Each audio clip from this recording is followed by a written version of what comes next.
No. Ah, ok, apenas ahorita ya me dio la indicación de que ya empezó. Ok, entonces, bueno, ya está iniciando la grabación. Vamos a comenzar y pues en el transcurso de la clase continúen poniendo en el chat su presente, por favor, para que al finalizar pueda pasar la asistencia. ¿Ok? Entonces, bueno, pues la clase pasada estuvimos viendo ejemplos, nombres de algunas hormonas y los efectos que generan en el organismo, pues a manera pues, que nos quedara más claro ver cuál era ese funcionamiento y cuál era el mecanismo justamente, o ese camino que seguían todas las hormonas para poder realizar sus funciones. Y vimos que finalmente todas seguían el mismo camino, desde una glándula, luego el torrente sanguíneo, luego el órgano blanco, ahí llegaban y daban la orden o el mensaje correspondiente y después se generaba una respuesta en el organismo. Y con los ejemplos pues fuimos viendo qué era lo que podía cambiar dependiendo la hormona que se estuviera liberando, ¿ok? Todo esto que vimos en las clases anteriores tiene que ver con el sistema endocrino en vertebrados, en lo que son los grupos animales desde los peces, los anfibios, los reptiles, las aves y los mamíferos. Y lo que vamos a ver el día de hoy es qué pasa con los animales invertebrados. ¿Se acuerdan que al inicio del objetivo justamente les di una clase donde explicamos cuáles eran esos principales grupos de animales invertebrados para que tuvieran un panorama general y que no se enfocaran solo en pensar que los animales eran solo los vertebrados y más en particular los puros mamíferos, ¿ok? Entonces, bueno, vamos a ver qué pasa en esos animales invertebrados porque ellos no cuentan con este sistema que describimos la clase pasada, estas glándulas de hipotálamo, hipófisis, pineal, no las tienen porque ellos no tienen encéfalo, entonces obviamente no pueden tener las mismas glándulas, no tienen la tiroides, el paratiroides, las suprarrenales, el páncreas, no tienen las mismas glándulas. Sin embargo, pues también tienen un mecanismo equivalente al funcionamiento del sistema endocrino. Entonces, es lo que vamos a ver el día de hoy, ¿ok?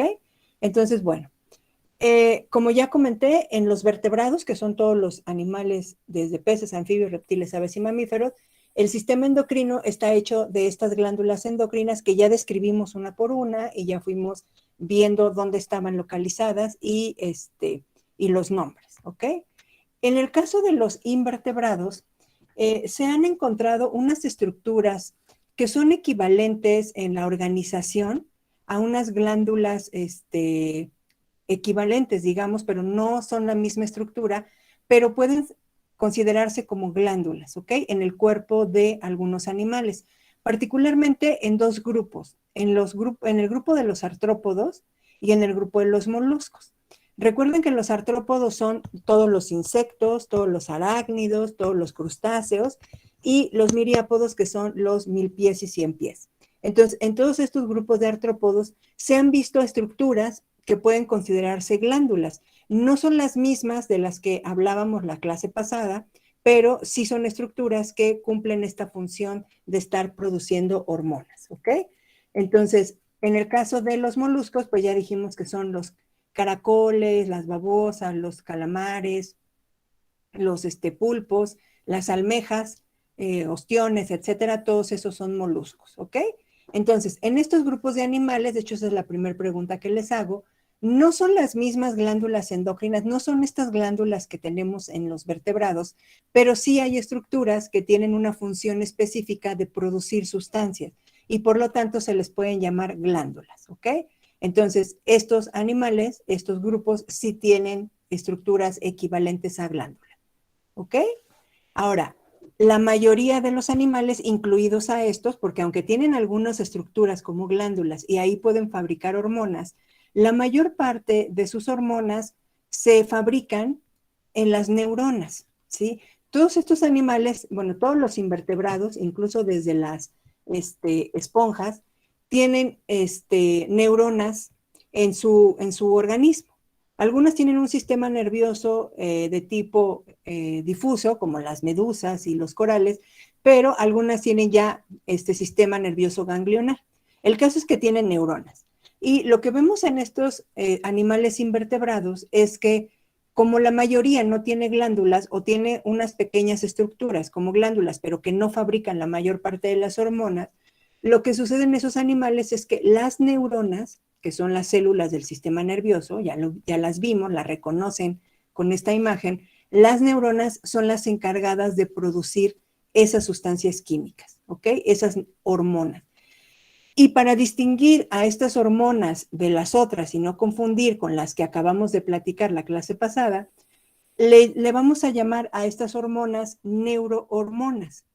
¿Por qué les vamos a poner el nombre de neurohormona? Porque justamente este prefijo neuro me va a permitir distinguirla de las otras hormonas porque estas hormonas no están fabricadas en una glándula, sino que están fabricadas en una neurona, ¿ok? Van a tener exactamente la misma función que una hormona, así como las que platicábamos ayer, pero no van a ser fabricadas por una glándula endocrina, sino por una neurona, ¿ok? Entonces, en los invertebrados, la mayoría de las hormonas que ellos presentan son llamadas neurohormonas, ¿ok? Entonces, repito para que no haya confusión, son hormonas porque funcionan igual que una hormona. La diferencia es que no están producidas en una glándula endocrina, sino en una neurona. Y por eso se les pone el prefijo neuro y se les llama neurohormonas. Entonces, en los invertebrados lo que vamos a encontrar principalmente son neurohormonas. ¿Ok? ¿Hasta aquí vamos comprendiendo bien? ¿Sí? ¿Sin dudas? Sí. Ok, muy bien, gracias chicos. Entonces, ajá, vamos. Sí, Israel, te escucho. ¿Me pudiera hacer la diapositiva? Bueno, ¿pudiera poner la diapositiva anterior, por favor, así rápido? Ok, sí. En esta diapositiva lo único que les explicaba era que en estos grupos de animales hay unas estructuras que pueden considerarse glándulas, pero no son iguales a las que mencionamos en el sistema endocrino de los vertebrados. O sea, no tienen hipotálamo, no tienen ni glándula pineal, no tienen tiroides, no tienen suprarrenales, no tienen páncreas, ¿ok? Tienen otras glándulas sencillas, pero en todos los animales invertebrados, lo que va a predominar son neurohormonas. ¿Sí? No sé si ya con eso queda más claro, Israel.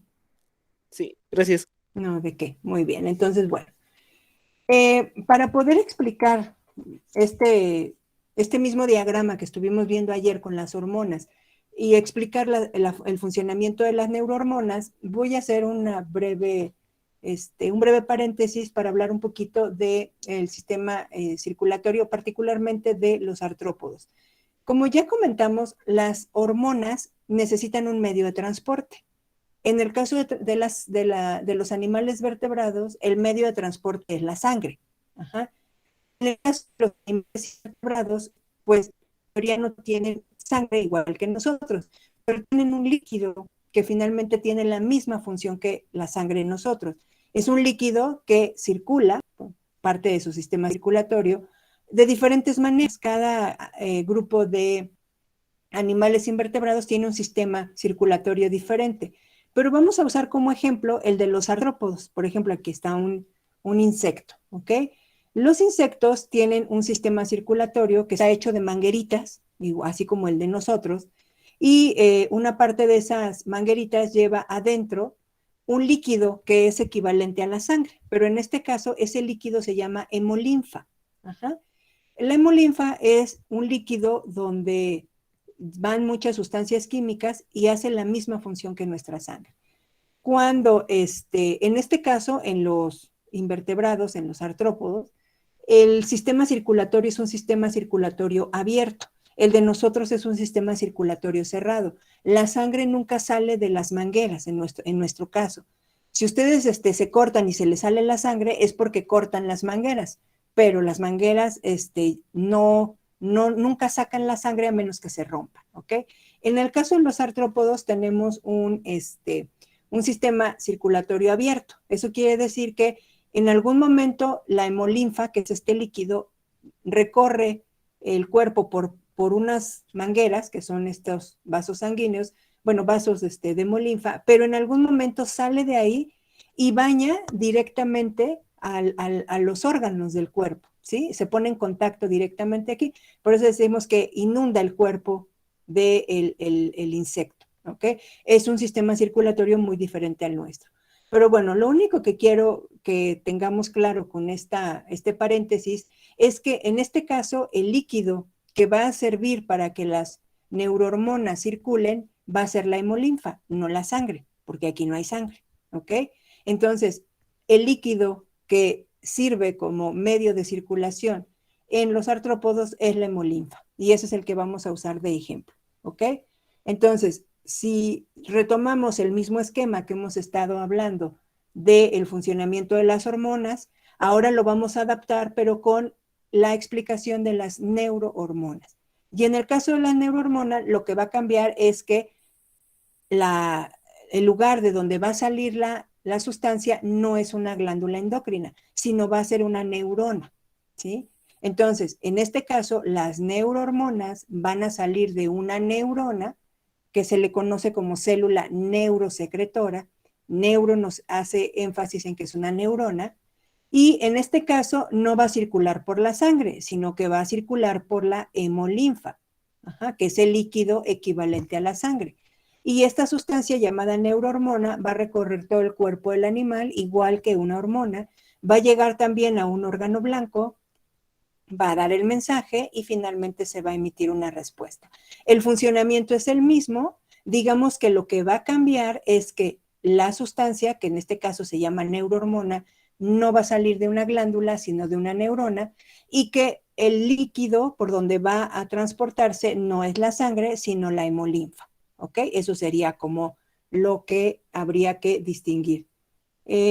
Yo les pongo primero en su actividad que llenemos este diagrama, que es lo que les acabo de explicar, pero pues vamos poniendo en orden. Entonces, ¿cómo empezaríamos llenando esto? Las neurohormonas se fabrican en este caso, ¿qué tendría que ir ahí? Neuronas. Exactamente, en las neuronas. Ah, ya le puse ahí la hemolinfa, que era la que seguía, ¿ok? Se fabrica en las neuronas, ¿ok? Eso es lo que hay que tener claro porque esta es una diferencia con las hormonas.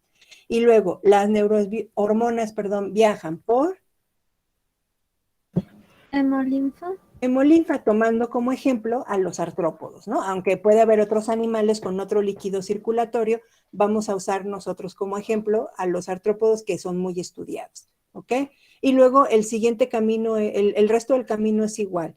Esas neurohormonas van a llegar ¿a Un órgano blanco. Muy bien, gracias Adriana, a un órgano blanco, y del órgano blanco ahí van a llegar y van a dar un mensaje.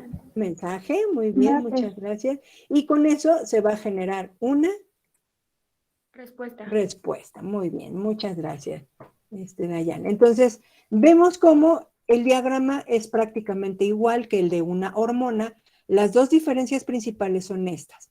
¿De dónde sale y por dónde viaja? ¿Sí? Sale de una neurona y viaja por la hemolinfa. En el caso de las hormonas, salen de una glándula endocrina y viajan por la sangre. Pero el mecanismo de funcionamiento es exactamente el mismo, ¿ok? Entonces, nada más hay que ir comparando. No me acuerdo, creo que y no lo puse aquí en la presentación. Yo les pido en la tarea, debajo de este diagramita, que me digan dos diferencias justamente entre las neurohormonas y las hormonas. No lo puse aquí en la presentación, pero ustedes me podrían decir qué diferencias podrían poner ahí. Digo, lo estábamos viendo aquí en la imagen. ¿Cuál sería una de las diferencias entre hormona y neurohormona? ¿Quién me dice? Déjenme, me cambio para verlo. ¿Quién nos ayuda? Axel, por favor, ¿cuál sería una diferencia? Por ejemplo, las neurohormonas se fabrican en las neuronas y las hormonas se fabrican en una glándula endocrina. Exactamente, muy bien, muchas gracias, Axel. Esa sería una diferencia. Las neurohormonas se fabrican en una neurona y las hormonas en una, las neurohormonas en una neurona, y las glándulas endocrinas son las que fabrican a las hormonas. Es que estaba leyendo aquí y me distraje, perdón.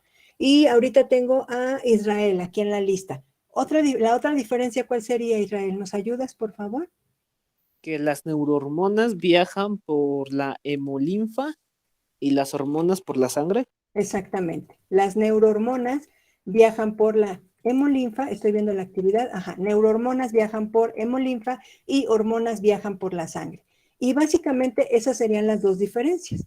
Les puse este cuadrito para tratar de hacer énfasis en esas diferencias y que vean que aunque funcionan igual, esto es lo que las distingue para no confundirlas, ¿no? Y el prefijo neuro, cuando hablamos de neurohormona, ya con el puro prefijo, ya podemos entender que algo tiene diferente, ¿no? Con la hormona, para no confundirla.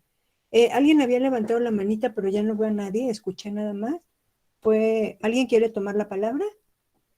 No, yo lo puse por error, pero no sé si está hablando de la tabla, pero bueno, yo no la veo, no sé si No, estaba... es que no la Ok, no la puse en la presentación, les dije que no la había puesto, pero que ustedes la podían llenar con lo que estábamos diciendo, ok, Guillermo. Ajá. gracias, perdón. Sí, sí, es que no, hasta ahorita que me pasé a la siguiente diapositiva me di cuenta que no hice la captura de pantalla y no la puse, pero la podemos llenar con esta información, ¿no?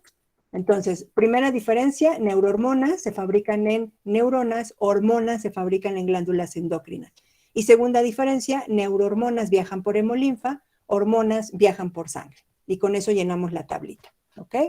Ahora, vamos a hablar un poquito de algunas neurohormonas que son importantes y que han sido muy estudiadas en los invertebrados, particularmente en los artrópodos, que es donde más se ha estudiado a estas sustancias, y una que les voy a hablar que se encuentra en los moluscos, particularmente en los pulpos, ¿ok?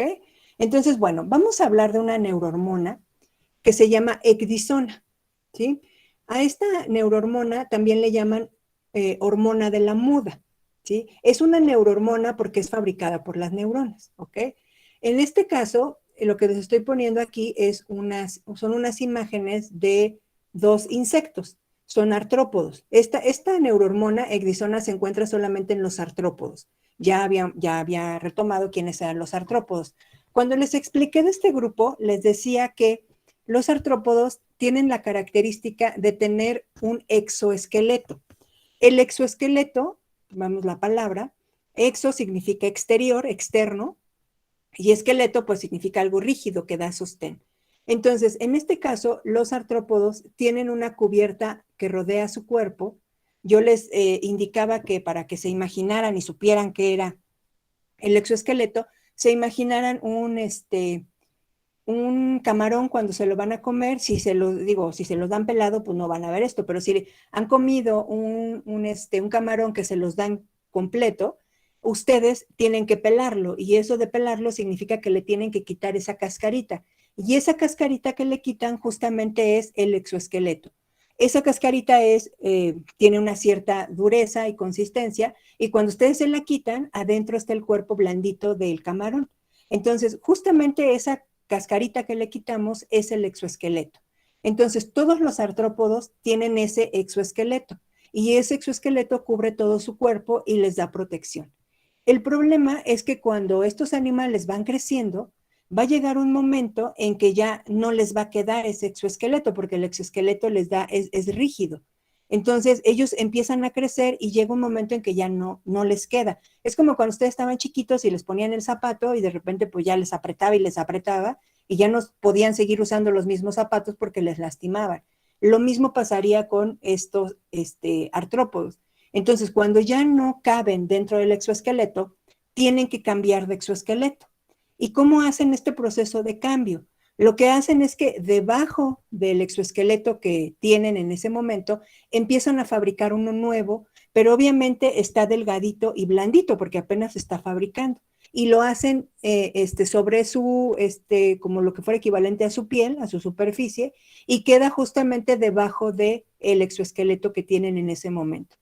Cuando ya está hecho, apenas está blandito, pero ya está completo, entonces ellos lo que hacen es salirse del exoesqueleto que está afuera. Entonces se salen de él. Aquí vemos uno que se está saliendo de su exoesqueleto, ¿sí? Se sale, y aquí vemos a este chapulín que también se está saliendo de su exoesqueleto. Y el exoesqueleto, digo, lástima que no estamos en la prepa, y en la prepa tengo unos exoesqueletos, por ejemplo, de cangrejo, para que vean cómo queda con la forma totalmente igualita que como el cangrejo, pero es solamente la cascarita, ¿sí? Así como si ustedes quitaran completo el cascaroncito del exoesqueleto del camarón y lo pusieran ahí, tiene la mismita forma del camarón, ¿no? Nada más que pues está hueco, ¿no? Está vacío. Sí, Adriana, te escucho. ¿Las arañas también cambian de exoesqueleto? Sí, todos los artrópodos. Esto lo hacen todas las arañas, obviamente los alacranes, las tarántulas, estos que les ponía la vez pasada, que les dije que son de patas muy largas, que llaman amblipígidos, pero que no son venenosos. Todos los arácnidos, parientes de las arañas, todos hacen el proceso de cambio de exoesqueleto. También Eso todos los explica, crustáceos. eh, Ajá. eso explica muchas cosas. Seguramente han visto, si tienen una telaraña vieja en algún lugar que no limpiaban hace mucho tiempo, que estaba abandonado, ustedes van a ver como si fueran arañas secas. Parecería como que la araña se secó. En realidad lo que están viendo son los exoesqueletos. Eso se le llama muda, ajá, o exuvia. Esos son como arañas huecas, como si estuviera sobre el cascaroncito. Y de hecho, le soplan y son muy ligeritas y vuelan porque son muy delgaditas. Eso sería el exoesqueleto de las arañitas. Y las arañitas pues van dejando sus exoesqueletos conforme van creciendo y van cambiando. Y los van dejando ahí pues en su camino, ¿no? A veces en las telarañas los dejan. Uh-huh. No, bueno, no, a lo mejor puede haber alguna araña sí se murió y se quedara ahí como seca, pero seguramente lo que ven es un exoesqueleto. Lo más probable es que sea un exoesqueleto, solamente la cubierta que se quedó, sí, parecen tiesas y viejitas, efectivamente, y les digo que son muy ligeritas. Incluso si ustedes le soplan, con un soplidito sale volando, porque está hueca, ¿sí? Está vacía por dentro, es muy, muy ligera. Ahorita les voy a poner un videíto donde se ve justamente el proceso de muda. Déjenme, lo pongo aquí grande para que lo veamos y que se los pueda compartir. En un segundo, le voy a quitar el sonido porque nada más le ponen musiquita y no me gusta. Ok. Déjenme, les voy a compartir el video para que vean cómo se lleva a cabo el proceso de muda. Ajá. Bueno, no les he dicho cómo se llama. Este proceso de cambio de exoesqueleto, justamente antes de quitarles la presentación, cuando se cambia el exoesqueleto, cuando se quitan el que ya no les queda y ya se quedan con uno nuevo que ya fabricaron abajo, ese proceso se llama muda. Y se llama muda porque pues están cambiando. Acuérdense cuando ustedes les dicen, tráete una muda de ropa, ¿no? Es porque vas a traer una ropa que te vas a cambiar después. Entonces, una muda se refiere a un cambio. Entonces, por eso se le llama muda. ¿Qué es lo que están mudando? Pues el exoesqueleto. Ajá. Y muchas veces a la parte que queda ya hueca, el exoesqueleto que ya se quitaron, digamos al exoesqueleto ya viejo, se le llama muda también, pero bueno, dice, ay, ahí se quedó una muda de un chapulín. Pero bueno, esa no es la muda como tal. Literalmente esa parte se llama exuvia. Es el exoesqueleto que se quitó. Se llama exuvia. Ok, déjenme, les voy a poner el videito para que vean cómo se lleva a cabo el proceso de muda en un videito y que lo vean más claro que a que yo nada más se los platique. Entonces, bueno, ahí está, parece como un tipo chinche, pues es un insecto. Le vemos sus 3 pares de patas y vamos a ver cómo va a empezar. Vean cómo se abre y sale y se queda la exuvia ahí y ya queda uno nuevo, exoesqueleto cubriendo al animal y se queda ahí la exuvia vieja, ¿no? Ahí se quedó. Déjenme, le pongo pausa. Esto es la exuvia. Es el exoesqueleto que ya se quitó. Si lo ven, está hueco. Ajá. Tiene la misma forma del animal, pero está hueco. Ajá. Y si vemos las exuvias, son tan perfectas que incluso que les digo del cangrejo, hasta la cubierta que está encimita de los ojos, que es súper delgadita, hasta esa se queda y ya después se pone tiesa, se queda dura la exuvia y se queda muy, muy bien conservada con la forma del animal. Aquí vemos, por ejemplo, es una araña. Ajá. Ahí vemos, es una arácnida y vemos también cómo empieza a salirse por la parte de atrás y vemos cómo ya deja el exoesqueleto viejo y ya, ahí se quedó la exuvia, ¿no? Y ahora ya tienes un nuevo exoesqueleto. Esta es, por ejemplo, una jaiba, es un crustáceo, que vemos también cómo empieza a abrirse por atrás y por ahí se va a salir y va a dejar el exoesqueleto vacío, que es la exuvia, ¿ok? Y esto lo hacen todos los artrópodos. También los 100 pies y 1000 pies. Aquí vemos un alacrán. Uh-huh. Igual también vean cómo se sale y deja el exoesqueleto, que es la exuvia, y él ya tiene uno nuevo y pues ya, es como que se quitara de ropa, ¿no? Como que se cambia de exoesqueleto. Y esto es lo que se llama o que se conoce como el proceso de muda, ¿ok? Déjenme, ahorita les doy la palabra, déjenme, vuelvo a poner aquí la presentación. Y me voy aquí para escuchar. Ok. Sí, Guillermo, te escucho.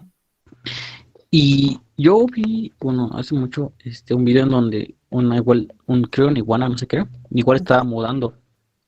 Ah, Es esqueleto, ¿no? no, O no, no, es no. Ahí es una exuvia. muda de piel nada más. Ajá, el exuvia, ¿no Ajá. es? La No, que no deja. es exuvia, A no. ver, es lo que ahí me confundí. ¿Me puede explicar esa parte? Sí, sí, no. Esto que estamos hablando solamente sucede en invertebrados, animales que no tienen huesos, no tienen esqueleto interno. Entonces, estos animales, como todos los insectos, ¿qué insectos? Las mariposas, los chapulines, las moscas, las abejas, las catarinas, todos esos son insectos, los chapulines, ¿cómo se llaman? Este, bueno, ya les dije abejas, moscas, bueno, todos los insectos, ¿ok? También lo hacen todos los arácnidos, como todas las arañas, tarántulas, los escorpiones, todos esos que le dicen arañas patonas, que llaman opiliones, todos esos también son parte de los artrópodos. Los crustáceos, como los camarones, las almejas, perdón, las jaivas, los cangrejos, ¿qué otro crustáceo? Bueno, hay muchos, esta se me fue el nombre, las langostas, todos estos, que todos son marinos, todos estos hacen este proceso. Y también lo hacen los milpies y ciempies, porque también son artrópodos. Si ustedes revisan la actividad que hicimos de el reino animal y buscan ahí el grupo de los artrópodos, yo les puse un espacio muy grande para las imágenes porque son muchos artrópodos diferentes. Todos esos artrópodos son los que hacen el proceso de muda y la responsable de que este proceso se realice es esta neurohormona llamada ecdisona. Y esto solo se hace en artrópodos.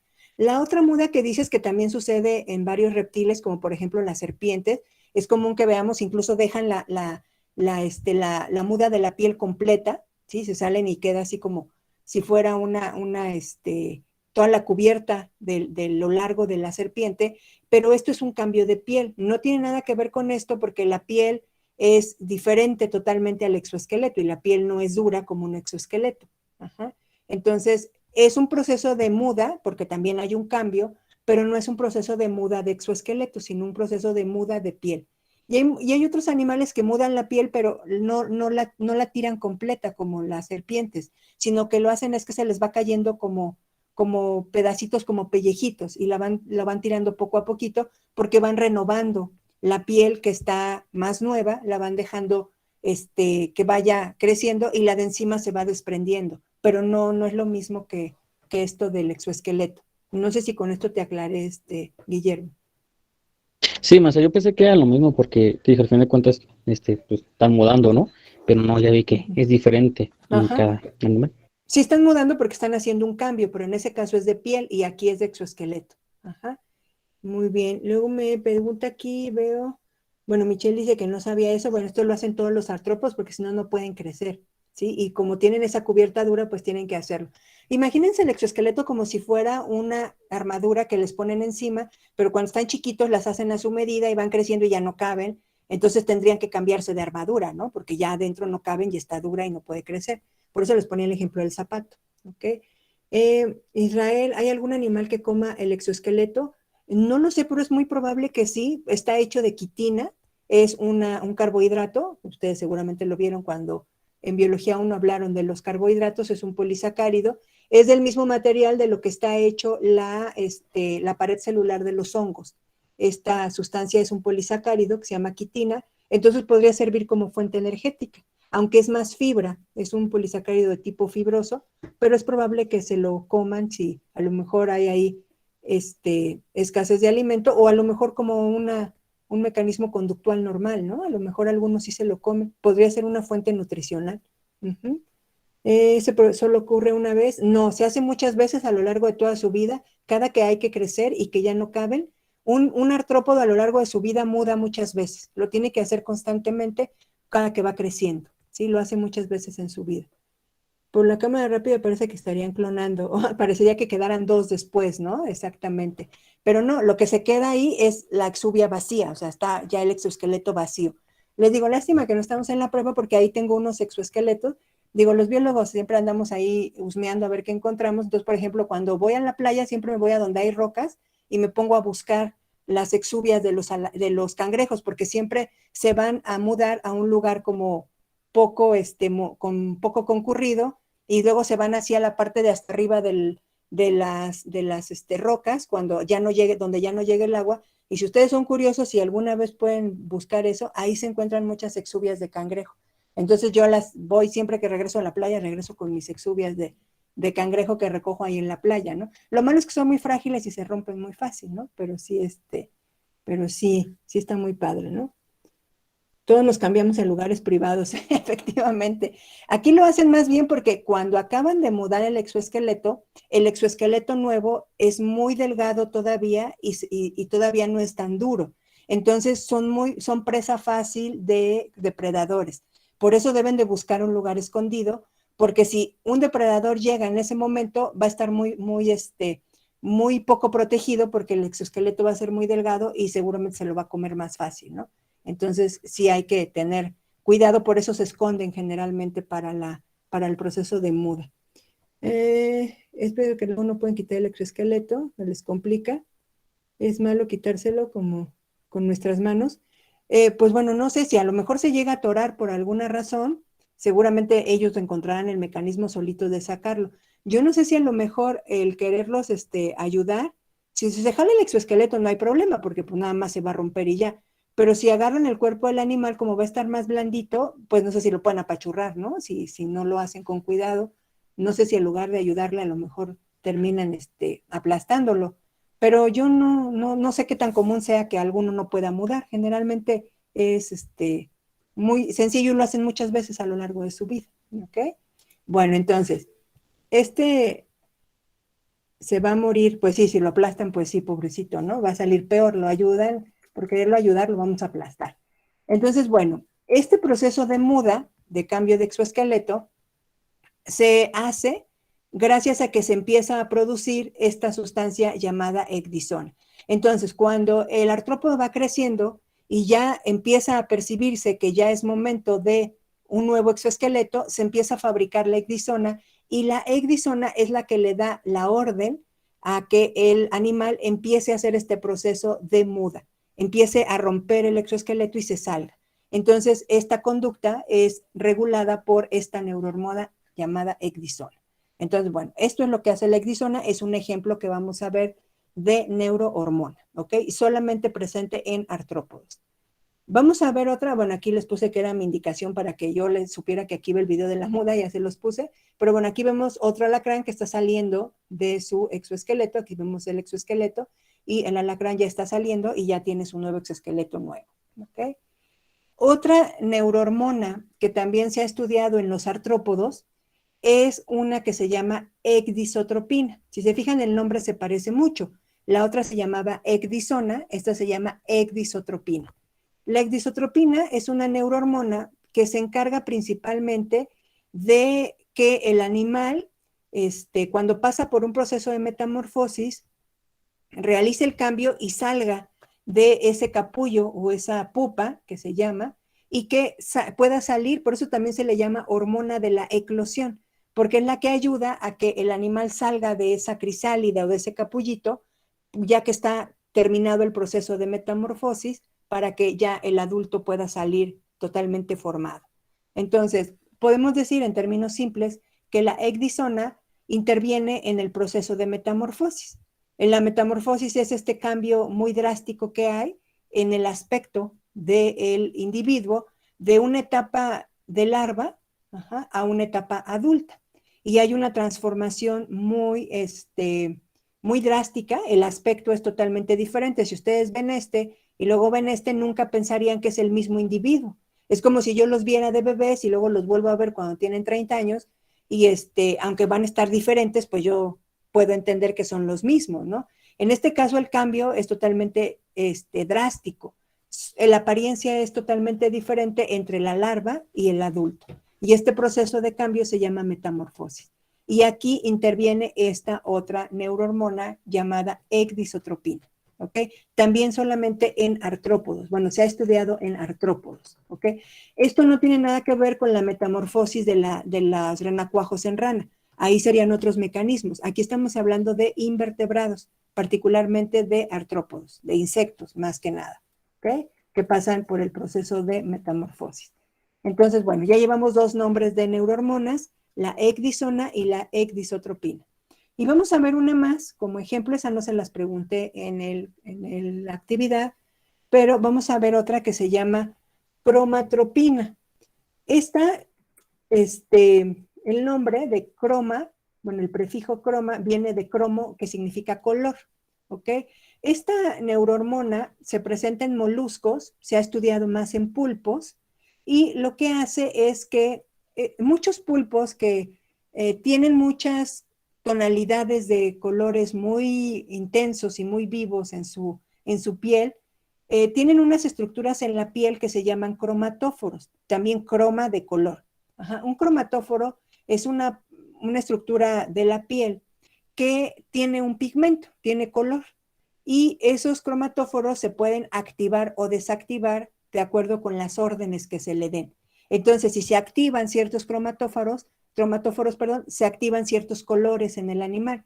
Y si se desactivan esos cromatóforos, se quita ese color del animal. Y esto permite que los animales puedan cambiar de color y puedan tener patrones. Algo parecido a lo que pasa con los camaleones, nada más que aquí estamos hablando en invertebrados, pero también son sustancias que están en la piel, que se llaman cromatóforos, ¿ok? Entonces, bueno, esos cromatóforos que son los que permiten que la piel se vea de diferentes colores, porque ahí se está guardado el color, ahí está guardado justamente cada uno de esos tonos, son controlados, estos cromatóforos están controlados por una neurohormona que se llama cromatropina. Y esta neurohormona es la que le da la orden de que en algún momento se activen o se desactiven esos cromatóforos, y eso es lo que permite que haya un cambio de color. Estaba buscando un videíto que alguna vez vi, pero encontré unos muy largos y ya no me dio tiempo de cortarlo para mostrarles donde se ve ese cambio, sobre todo en los pulpos, que es donde se ha estudiado mucho, esos cambios de coloración tan repentinos, que además los pulpos se van camuflajeando y van a adquirir la misma coloración, y a veces hasta parecería que la misma textura con la superficie donde se paran o donde se detienen. Entonces van cambiando de manera muy sorprendente esas coloraciones. Y entonces estos cambios tan precisos y tan como sorprendentes lo hace esta neurohormona, o lo hace posible esta neurohormona que se llama cromatropina, ¿ok? Entonces, estos serían los 3 ejemplos de neurohormonas que vamos a comentar. No hay mucho acerca del estudio de neurohormonas en los invertebrados, pero bueno, vamos a tomar esos 3 ejemplos como representativos, ¿ok? Estas neurohormonas juegan papeles importantes también en cuestiones reproductivas, sobre todo las que tienen que ver con la maduración de órganos sexuales. No estas que les mencioné, pero unas que son equivalentes a las hormonas sexuales en los vertebrados, como las gonadotropina. Pero bueno, esas ya no se las puse aquí en la presentación, ¿ok? Entonces, bueno, para cerrar esto, lo que quiero que entendamos es que no importa si tienen glándulas o no, los que tienen glándulas pues lo hacen a través de hormonas, y los que no tienen glándulas pues lo hacen a través de neurohormonas. Pero prácticamente en todos los grupos de animales vamos a encontrar esta función de mensajería dentro del organismo. Y estos mensajes que se llevan a todo el cuerpo a través del sistema circulatorio, ya sea por la sangre o la hemolinfa, va a permitir que todo el cuerpo se mantenga en comunicación y va a generar ciertas conductas en los animales, ¿ok? Por eso decíamos que el sistema endocrino también juega un papel importante en el control de la conducta, aunque se ve más directamente relacionado con ¿cómo se llama? Con el sistema nervioso, pero ambos sistemas están trabajando juntos, ¿ok? Entonces, bueno, son la 1:13, ¿ok? Yo creo que sí nos da tiempo de la exposición. Para cerrar esta parte, vamos a, nos van a exponer un artículo que se llama Bases neuroendocrinas del comportamiento sexual masculino en los mamíferos. Este artículo es muy interesante y me gusta que lo expliquen porque aborda los 2 aspectos que tienen que ver con la manifestación de la conducta. El aspecto neuronal, que tiene que ver con el sistema nervioso, y el aspecto endocrino, que tiene que ver con el aspecto de las hormonas. Entonces, lo que hacen en este en este artículo lo que describen son una serie de experimentos para tratar de entender qué tanta influencia tienen tanto el sistema nervioso como el sistema endocrino en la conducta de los animales. Y bueno, se enfocan en los machos, en el comportamiento de los machos, y nos van a explicar. Puse aquí la infografía, la partí en dos pedazos para poderla poner en la pantalla completa y no estarme cambiando. Entonces aquí se las puse para que puedan ir exponiendo. Si vemos que es muy difícil, bueno, acuérdense que pues también yo les pedía que no me pusieran tanto texto, porque lo importante nada más es que la infografía sea como una base para ayudarles a que sus compañeros pongan atención en algunos aspectos que ustedes quieren resaltar y para que a ustedes también les sirva de guía en la información que van a dar. Pero si ponen tanta información, nos perdemos en tanta letra aquí y ya después no sabemos si ponerles atención a lo que ustedes nos están diciendo o a lo que dice aquí. Entonces, bueno, esta ya fue la última versión que me mandaron. Aún quedó con mucho texto, pero bueno, vamos a ver qué tal con la explicación para ver si ya nos queda claro este artículo, ¿ok? Entonces, le voy a ceder la palabra a Fernanda, ¿sí? Moisés y Leslie, casi no veo aquí. Entonces, déjenme abro yo mi lista para tenerla aquí a la mano. Entonces, bueno, pues vamos a empezar. Entonces, pues le cedo la palabra. No sé quién quiera ir empezando. Recuerden que estos artículos también son parte de la información que les voy a preguntar en el cuestionario de evaluación porque son complementarios. Ya vimos uno que fue el de El amor moldea cerebros. Entonces, ¿quién quiere empezar, chicos? Yo. Muy bien. Bueno, buenas tardes, maestra y compañeros. Mi equipo y yo vamos a hablarles sobre las bases neuroendocrinas del comportamiento sexual masculino de los mamíferos.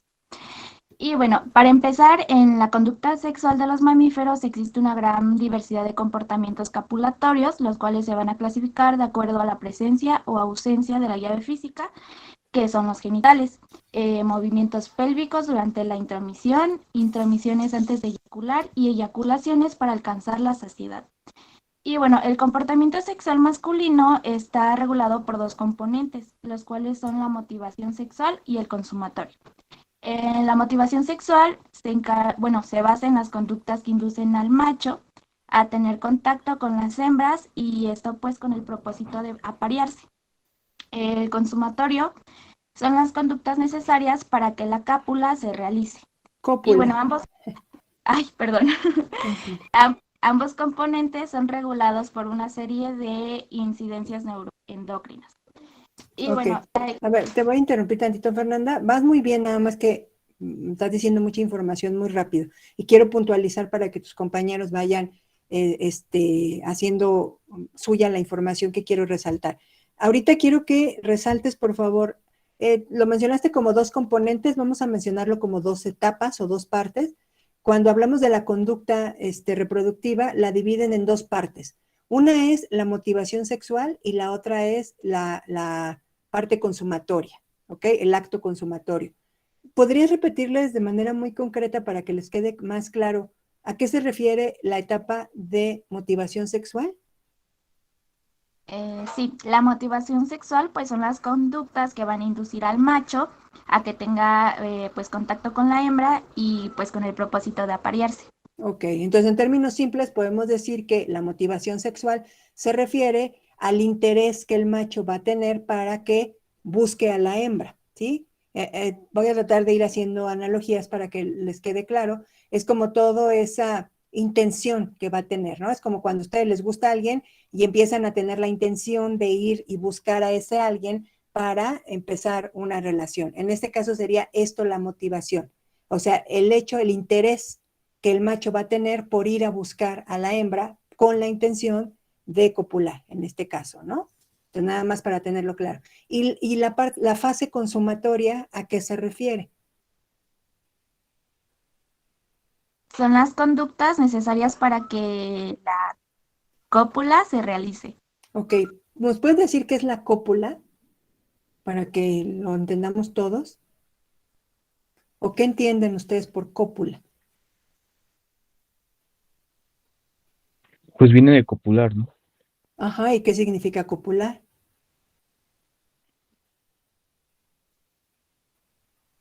Juntarse sexualmente. Ok, bueno, sí, nada más hay que ponerle un poquito más claro. A lo mejor no sé por qué les da pena luego esto, pero pues tiene que ver. A ver, bueno, no sé si Amairani nos quiere apoyar y ya ahorita, si no, yo complemento. ¿Nos ayudas, Amairani, por favor?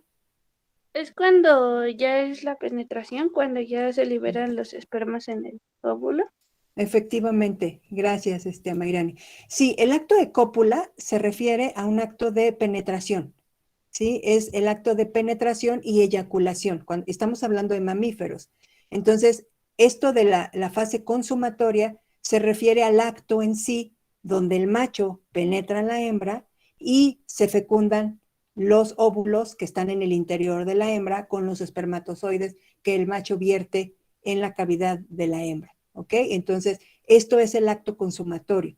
Eso es lo que se refiere como cópula, ¿sí? La cópula son todas las acciones que el macho hace justamente para penetrar y fecundar los óvulos que hay en el interior de la hembra, ¿ok? Entonces, la fase consumatoria se refiere a todas las acciones, todas las conductas que el macho realiza para lograr esto, para lograr penetrar y eyacular y fecundar, ¿ok? Entonces, nada más para que quedaran claras estas dos fases que hay que distinguir, porque justamente con los experimentos que nos van a describir, en algunos casos se afecta la fase de motivación y en algunos casos se afecta la fase consumatoria. Entonces, es importante que esto quedara claro. Por eso te interrumpí, Fernanda. Muy bien, seguimos. Perdón por la interrupción. Sí, bueno, después sigue lo que es la regulación hormonal y pues esto tiene que ver con la orquidectomía. La orquidectomía es la extirpación de gonadas del macho. Las gonadas pues son los testículos. Esto ocasiona trastornos, pérdidas sobre el comportamiento sexual, entre otros efectos. Y bueno, en base a esto se estableció el papel que tienen los esteroides gonadales, principalmente la testosterona y sus metabolitos sobre esta actividad. Pues la testosterona sirve para revertir los efectos de la orquidectomía, pues es la hormona principal que regula la actividad sexual. Y bueno, en los ejemplos de los animales, bueno, los experimentos, en el murciélago la castración no tiene ningún efecto sobre el comportamiento Copulatorio. copulatorio, perdón. En el conejo, la orquidectomía no anula de inmediato la actividad sexual. Pero en cambio, en la rata afecta notoriamente tanto el vigor como la temporalidad de los patrones de movimientos, bueno, de los movimientos pélvicos alternantes de la monta. Ay, Fernanda, nos estás hablando con un lenguaje bien complejo. Digo, bueno, te entendemos, pero me gustaría que lo dijeras un poquito más sencillo. Está muy bien lo que estás diciendo, nada más que estás usando el mismo lenguaje técnico que el artículo y quisiera que lo pudieran expresar un poquito más sencillo. Vamos guiando, ya que te interrumpí. A ver, en la parte de, para poder investigar qué pasa o qué papel está jugando la testosterona en la conducta sexual y para ver si tiene que ver algo, entonces hicieron un experimento haciendo la orquidectomía, ¿ok? ¿Qué dijiste que era la orquidectomía? La orquidectomía pues es la extirpación de los testículos del macho. Ok, así de sencillo. Entonces, para hacer estos experimentos, lo que hicieron fue que a algunos machos les quitaron los testículos y ahí en los testículos se fabrica la testosterona. Entonces, si les quitaban los testículos, obviamente iba a haber menor cantidad de testosterona en el animal y esto iba a reflejarse en su conducta. Y lo que nos estaba explicando ahorita Fernanda, ya después de esto, era algunos ejemplos de los experimentos que hicieron de qué pasaba con los animales una vez que les quitaban los testículos y qué pasaba con su conducta reproductiva. Entonces ya les dijo que en algunos animales eso no los afectaba, su conducta reproductiva seguía manifestándose normal, no había alteración, pero hay unos en los que sí. Entonces quiero que nos centremos en los que sí se vieron afectados. ¿Qué alteraciones tenía su conducta sexual en estos animales?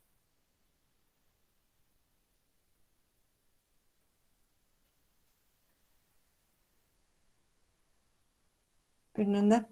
Sí, pues por ejemplo en el conejo, bueno, no. Eh,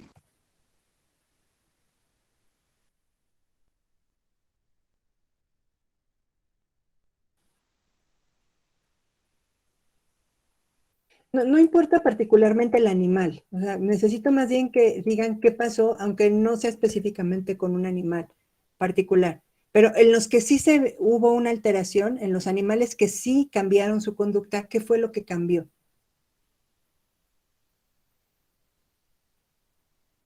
A ver, los demás del equipo Pues que nos ya no iban a ayudan. tener interés sexual. O sea, Exacto. perdieron todo el interés por copular. Y bueno, Entonces, eso es ajá. ¿cuál de las dos fases fue la que se alteró, la primera o la segunda, en este ejemplo que me das, Moisés? La primera. Ujú. Entonces, en algunos casos hubo animales, hubo machos que se vio alterado su interés en las hembras. Entonces, se afectó la fase de motivación sexual. Ajá. ¿Qué otros resultados tuvieron? ¿Qué otros ejemplos de alteraciones encontraron?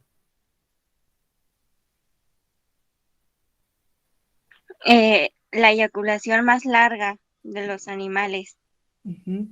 Tardaban más en alcanzar o sea, la fase consumatoria generalmente se caracteriza por movimientos pélvicos, estos movimientos que el macho hace de manera repetitiva hasta alcanzar el momento de la eyaculación.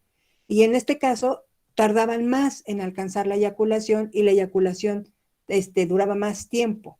Ajá. Entonces, esto era una alteración finalmente. Si no le Ajá, quitaban los testículos, eso no pasaba, ¿no? Ujú. Muy bien. Y eso es parte de la fase consumatoria. Ujú.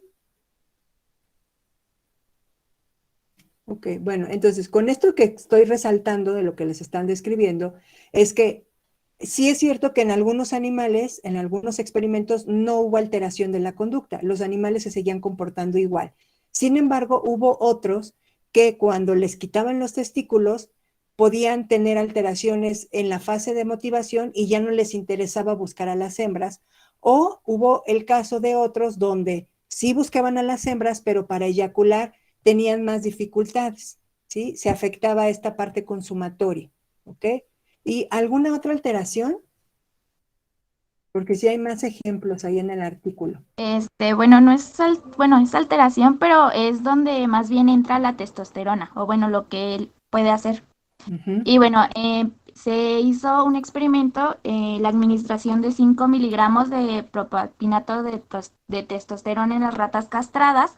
Esto durante 6 semanas restableció completamente su comportamiento sexual. Ok. ¿Y qué tiene que ver la testosterona con los testículos?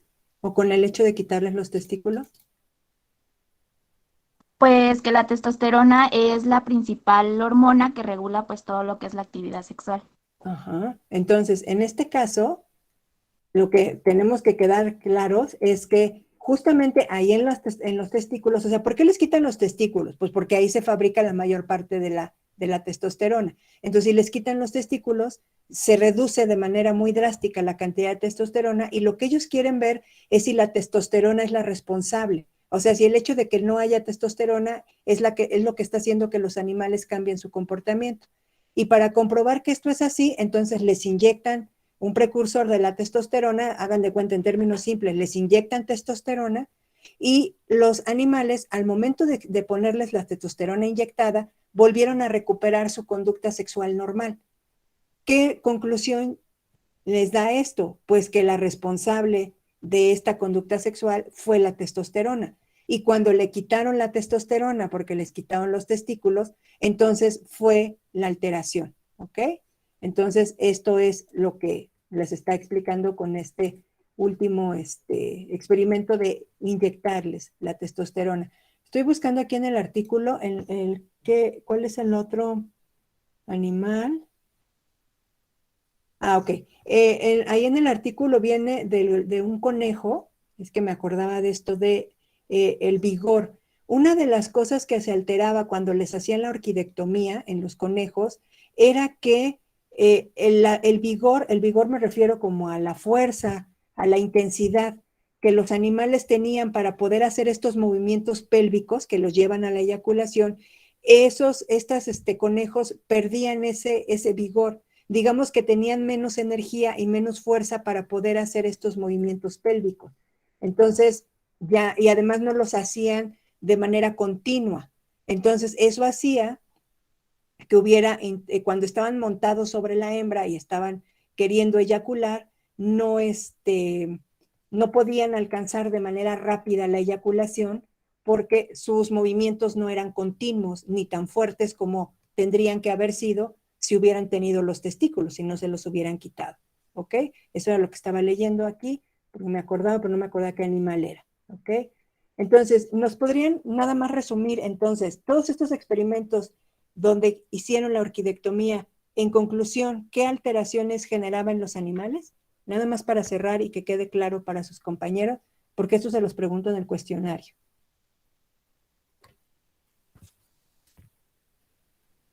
Chicos del equipo. Pues bueno, en general, este tratamiento eh, afecta el comportamiento sexual pues, de los animales, al momento de castrarlos, tiene como consecuencias, el deseo, o sea, como que pierden el deseo los propios animales, de copular.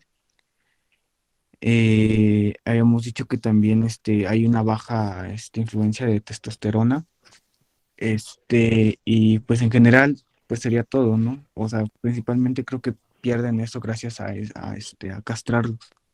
Ok, y la otra, eso también tiene que ver con la parte de motivación, pero también quedamos que había una alteración del acto de cópula, del acto consumatorio, porque algunas especies, cuando les quitaban los testículos, perdían esta capacidad o esta, digamos, coordinación y el vigor para poder hacer los movimientos pélvicos que les permitieran eyacular de manera adecuada.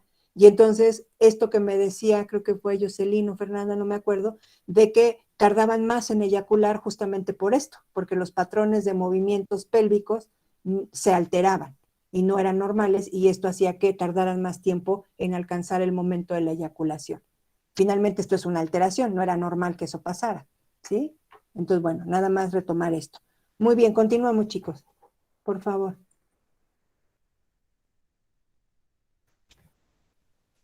Bueno, sigue la regulación, regulación neutral. Neural. Es la regulación de la neural, perdón. Es la regulación de cópula. Es que puso cópula.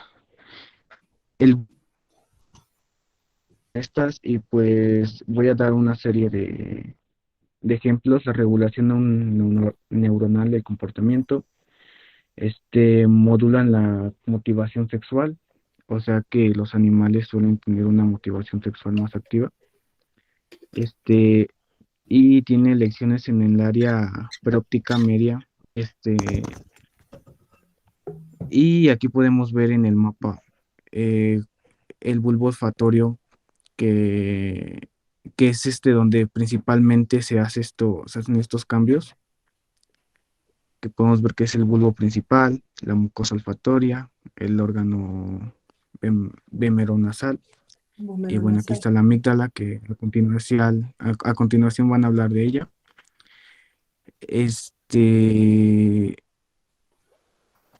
Y pues bueno, principalmente esto es en el área de preóptica media, que es la regulación neuronal del comportamiento copulatorio.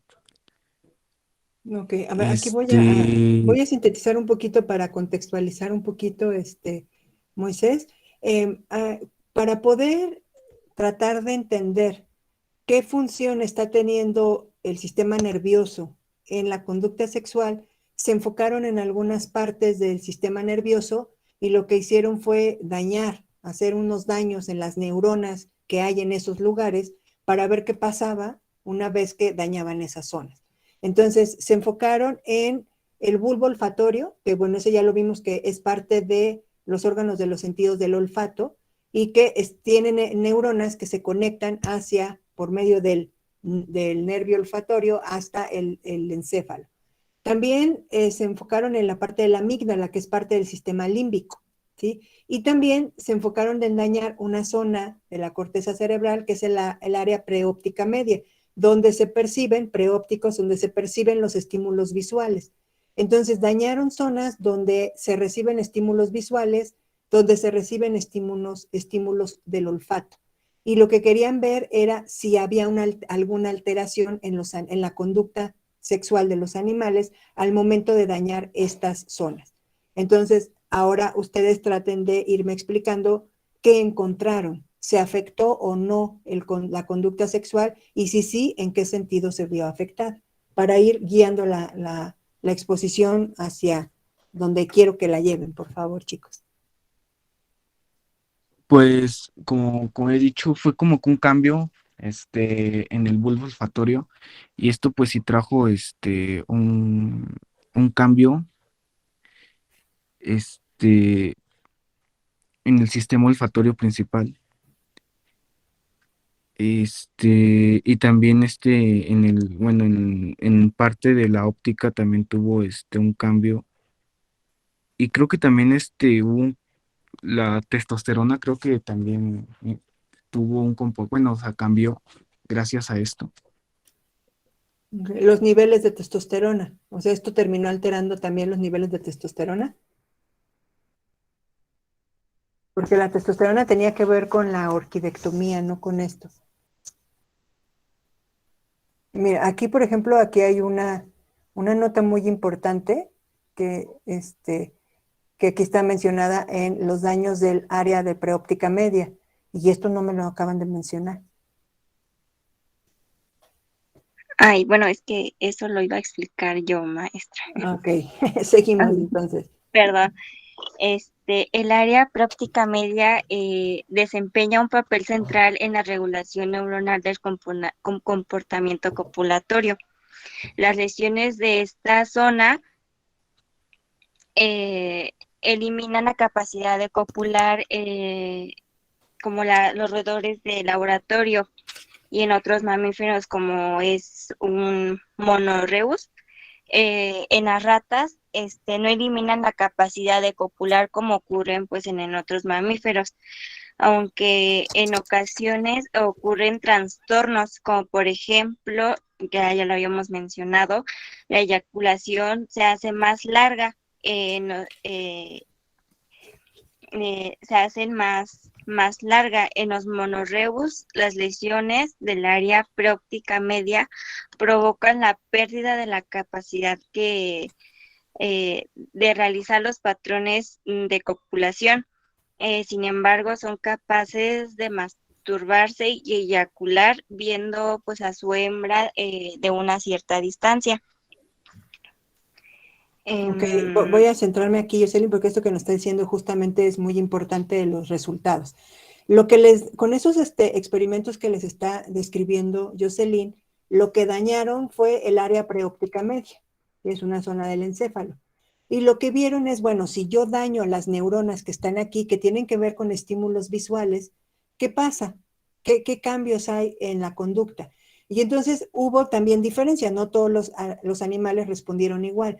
Pero aquí resaltan el mono rhesus, que es un tipo de primate, donde el daño, la respuesta ante este daño fue tan grande que de plano ya no podían copular con las hembras, perdieron la capacidad copulatoria, ya no podían ir con las hembras y copular con ellas. Sin embargo, lo que nos dice muy importante es que aunque no podían ir a copular con las hembras, se alteró ese comportamiento de ir, buscar, penetrar y hacer los movimientos pélvicos para eyacular.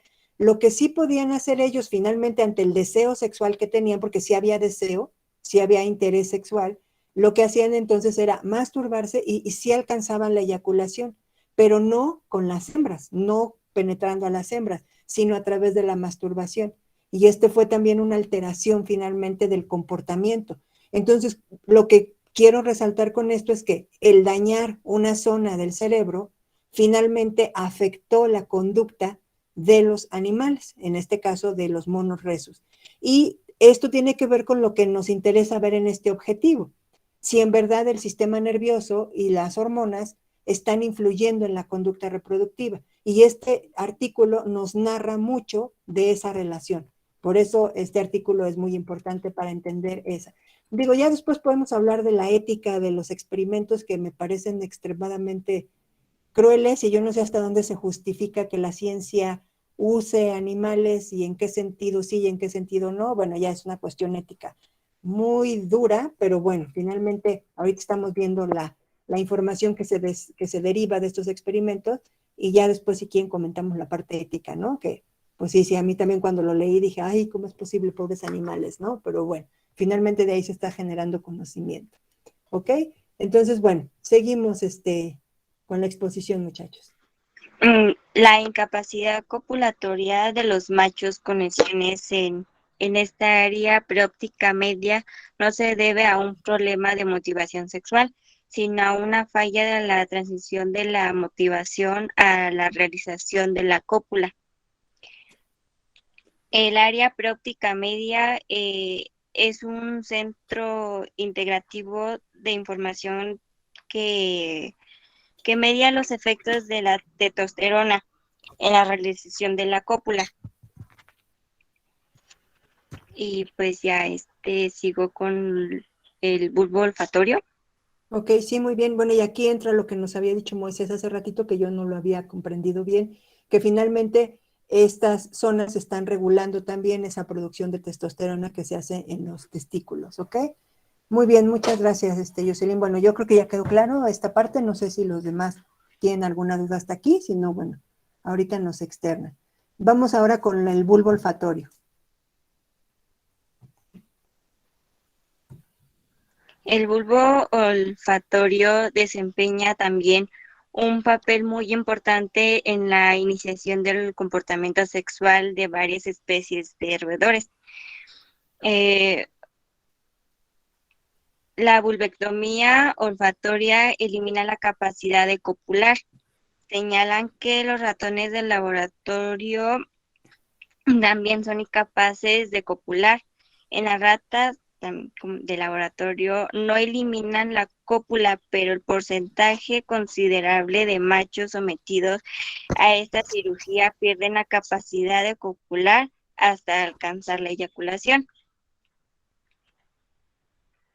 Y el bulbo olfatorio está anatómicamente integrado por dos componentes. El bulbo olfatorio principal, que recibe las terminaciones nerviosas del... no es cierto. Las lesiones en el órgano vomeronasal pueden tener efectos más notorios sobre el comportamiento copulatorio en las ocasionadas en el sistema olfatorio principal. Y pues ahí viene un esquemita, ese que está ahí, son las principales áreas neuronales de la regulación del comportamiento sexual masculino en los mamíferos. Y pues ya. Ok. Bueno, ahí viene señalado. Ok, ahorita sí voy a pedir que nos sintetices y nos pongas de manera más clara los puntos más relevantes de lo que nos acabas de explicar.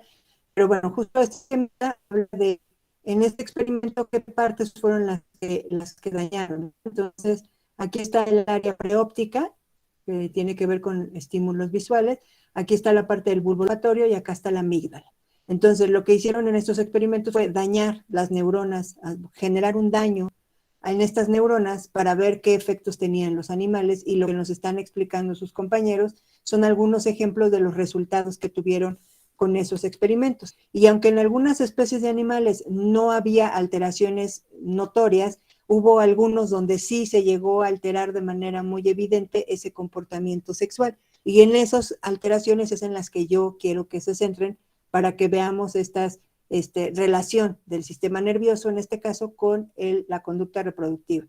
En el área preóptica media ya quedó claro que una de las alteraciones cuando se daña esta zona es que los animales no pierden la motivación sexual, como bien se los dijo Jocelyn, pero ya no pueden copular con la hembra.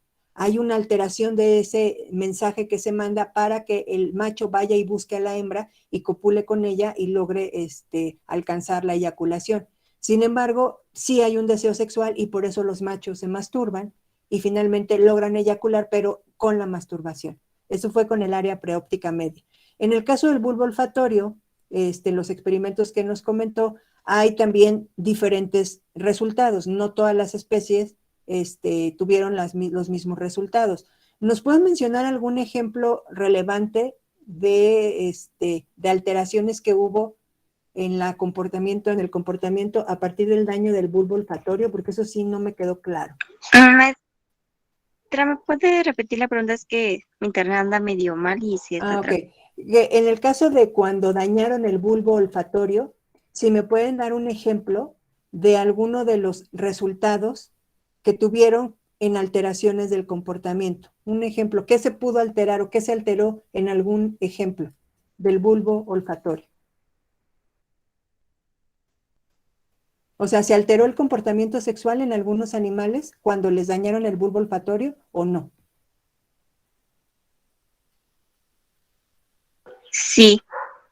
Ajá. Por ejemplo, aquí dice que el de la rata de laboratorio. Ajá. ¿Qué Es, alteración tuvieron esas ratas cuando les quitaron el bulbo? Porque ahí los quitaron, ¿no? Creo que le llaman, ¿cómo le llaman aquí? Bulbectomía. Les quitan el bulbo olfatorio. Ajá, así como les quitaron los testículos, aquí les quitan el bulbo. ¿Qué le pasó a estas ratas cuando les quitaron el bulbo olfatorio? ¿Qué pasó con su conducta sexual? pierden la capacidad de copular hasta alcanzar la eyaculación. Ajá. Entonces, el resultado fue algo parecido que con el mono rhesus, ¿no? Ya no podían copular. Ajá. O también comentabas que algunas sí podían copular, pero tardaban más en alcanzar la eyaculación, que fue algo parecido a lo que les pasó cuando les quitaban los testículos en algunas especies. Tardaban más en alcanzar ese clímax para poder lograr la eyaculación, los machos, ¿ok? Entonces, estamos viendo estos ejemplos de alteraciones. Y en ese mismo sentido, cierren ahora hablando qué pasó cuando dañaron la amígdala, que también es una zona del sistema nervioso, del encéfalo. Ya para cerrar la explicación. Bueno, a mí me toca esa parte. La amígdala forma parte del sistema límbico, y pues principalmente tienen el almacenamiento de reacciones emocionales. Y pues principalmente hablando del tema, la motivación sexual.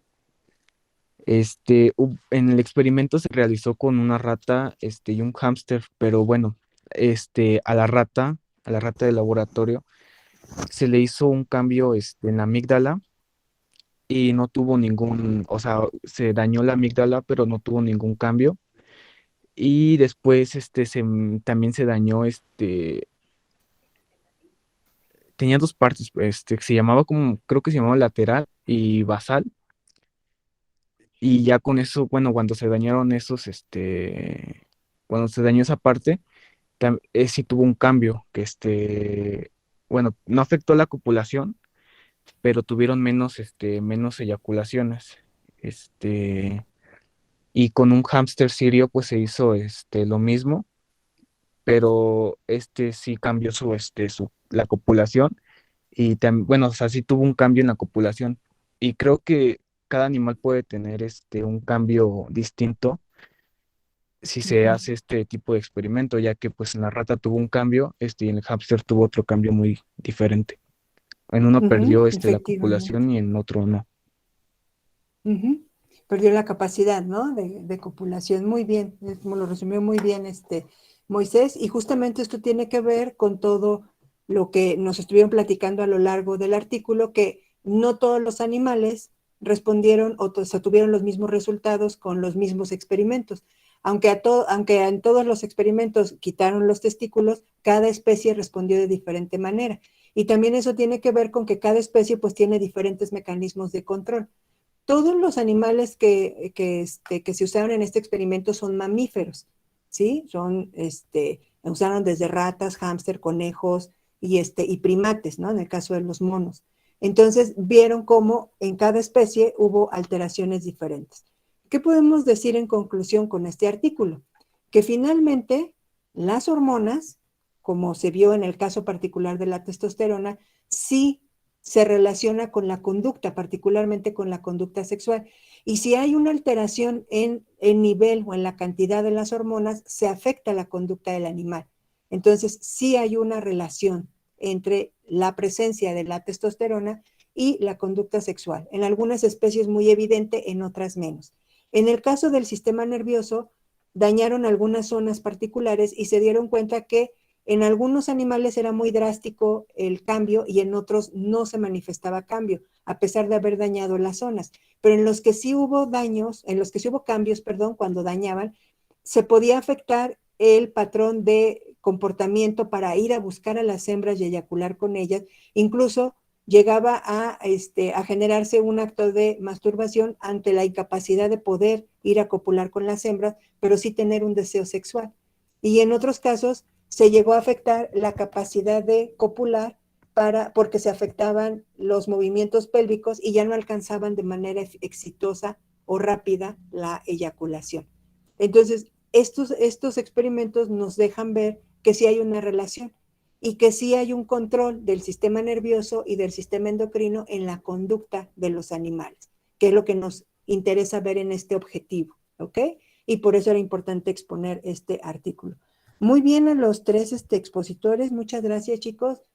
Ya con lo que fuimos orientando, creo que hicieron una buena comprensión de la información del artículo. Entonces, pues muchas gracias y muy, muy bien. No sé si tengan alguna duda, sino ya para cerrar la clase de hoy, alguna pregunta, duda o comentario que tengan sobre la exposición. No sé si quieran comentarnos algo. ¿Nadie? ¿Nadie? Ok. No, maestro. Bueno, muy bien, muchas gracias, chicos. Pues bueno, entonces sería todo. Nada más déjenme, les comento, aquí déjenme, me voy a la presentación. La próxima semana les comentaba que el miércoles no los voy a ver, no vamos a tener videoconferencia porque tengo reunión de COEVA a la 1, a la hora de clase. Entonces, no nos vemos el miércoles, pero el jueves nos vamos a ver para hacer ya un cierre del objetivo. Vamos a hacer una recapitulación de, bueno, qué fue todo, cuáles fueron todos los temas que vimos, porque es un objetivo largo. Vamos a cerrar, bueno, y qué relación hubo entre todos estos temas. Les voy a pedir que usen la clase del miércoles para repasar todo lo que vimos y que imagínense que el jueves es el cuestionario de evaluación y que ahí vamos a hacer ese repaso y me van a preguntar todas sus dudas. Y obviamente después de ese cierre del objetivo y ese repaso, pues ya seguiría a ser el cuestionario de evaluación, que tendría que ser el miércoles siguiente, ¿ok? Que sería el miércoles 10 de noviembre. Vamos a hacer el cuestionario igual por that quiz como hicimos el del objetivo pasado, ¿ok? Sí, Axel, te escucho. Maestro, por ejemplo, una pregunta, ¿no va a dejar igual como la vez pasada un cuestionario así como de prueba antes del... No lo voy a hacer porque va a ser todo de opción múltiple igual que la vez pasada. Entonces, nada más, la vez pasada fue una prueba nada más para que vieran si podían entrar a la aplicación y si podían contestar de manera fácil, si veían completas las preguntas y que no tuvieran ningún inconveniente para poder usar la aplicación. Como ya hicieron el cuestionario, pues ya saben cómo se usa y todo, incluso ya te hicieron reposición a algunos, ya saben usar la plataforma. Lo que sí, yo en el grupo de biología hice otra modalidad de examen usando una parte que se llama diapositiva, pero pues les costó mucho trabajo ahí que porque no les respondía bien el celular y no sé qué. Entonces yo pensaba hacer lo mismo para la parte de los esquemas con ustedes, pero retomando la experiencia que tuve con el grupo de biología que les costó trabajo, entonces mejor voy a dejar todo de opción múltiple. Entonces va a ser únicamente preguntas de opción múltiple. Entonces no habría que hacer alguna prueba antes. ¿Sí, Axel? Es el mismo mecanismo. Ah, ok, maestro, muchas gracias. No, ¿de qué? Voy a cerrar la grabación ya para finalizar.